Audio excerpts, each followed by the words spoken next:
Hi, I'm Dr. Paul Jenkins, a clinical psychologist. I'm going to give you my take today on humility, which is giving up our need to be right.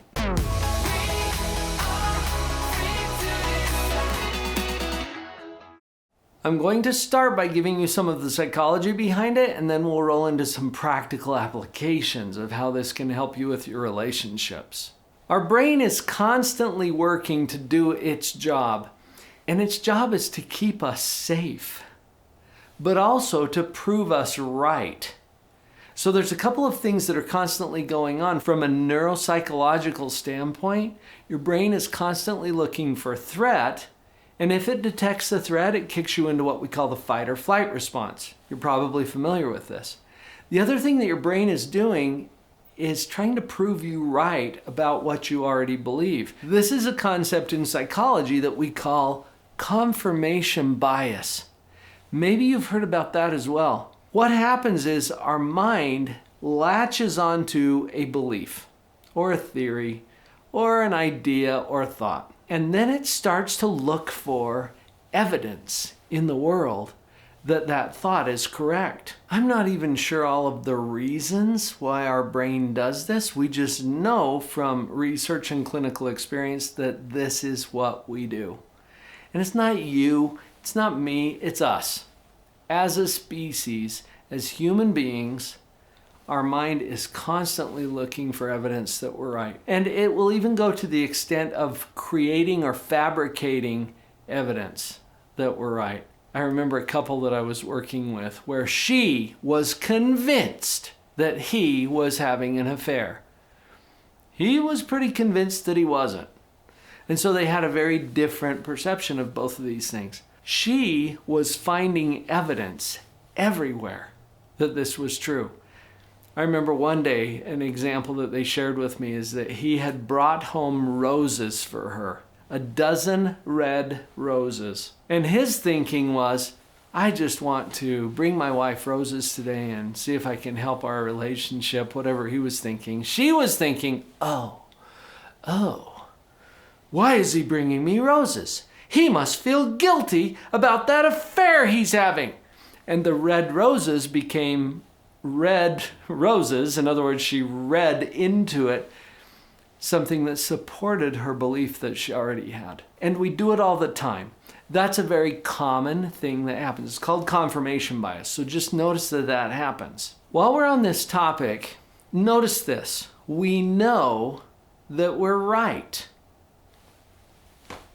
It's not that we think we're right. We know we're right. And we don't always even acknowledge that we know that we're right. We just forge ahead as if we are. There was a brilliant TED Talk that was given by Catherine Schultz on being wrong. And in this talk, she pointed out a couple of amazing, brilliant ideas, including this one. How does it feel to be wrong? Now just think about that for a minute. How does it feel to be wrong? And most people answer this question with, oh, it's uncomfortable, it's awkward, I don't like it, it's embarrassing. No. You're describing what it feels like to find out that you're wrong. How does it feel to be wrong? Well, it feels just like being right, because we don't know a difference until we find out that we're wrong. So we move ahead as if it's just the way things are. We know that we're right. This is a problem. It has us treating each other terribly. You think about the conflicts that have come up in our society, in our cities, in our towns, in our culture. What are the conflicts based on? Well, this party knows that they're right, and this party knows that they're right. And because they both know that they're right, they get into these conflicts and tensions. It has us treating each other terribly. I so much appreciate the opportunity that I have to be exposed to new ideas, things that I didn't even know that I didn't know. Think about that realm of knowledge, because there's things that you know, and you know that you know them, right? There's other things that you know you don't know. I know I don't know brain surgery, okay? And there's other things that you don't even know that you didn't know. And it's in this realm where personal development books and TED Talks, like the one I mentioned from Catherine Schultz, podcasts, those kinds of things can open our mind to things we didn't even know that we didn't know. In fact, you know what? I'm going to give you a little bonus here. I've compiled my current top 10 list, my favorite personal development books. Just go to the URL that's on the screen right now, drpauljenkins.com/best books. This list changes from time to time, but that's my current top 10 list, some of my favorites. I think you're going to enjoy those as well. Just let me know where to send it. It's in books like these that I have found ideas that help me to shift just a little bit from that position of being right, knowing that I'm right. Part of the definition of humility for me, and this is an important part of it, is giving up our need to be right in exchange for being open.